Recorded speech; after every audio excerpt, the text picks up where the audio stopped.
Report bureau chief Mohammad Manshawat. Haji Asghar park में आवाम की जानिब से पार्किंग की अदम दस्तयाबी की निशानदही पर chief officer municipal committee Chaudhary Tanveer Abbas Gujjar का फौरी एक्शन। पार्क का दौरा करके अमला को फौरी तौर पर पार्किंग का इंतजाम करने की हिदायत।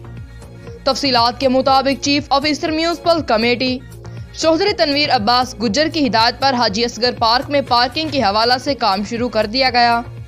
इससे कबल पार्क में सैर व तफरीह के लिए आने वाले अफराद को अपनी कार मोटरसाइकिल पार्क करने का कोई इंतजाम ना होने की वजह से शदीद मुश्किलात का सामना करना पड़ रहा था, जिस पर चीफ ऑफिसर म्यूनसिपल कमेटी लाला मूसा तनवीर अब्बास गुज्जर ने सैनिटरी इंस्पेक्टर अली नादर चौधरी, अली इमरान भट्टी, मिर्जा जहांगीर, सईद और इमरान शरीफ के हमरा पार्क का दौरा किया।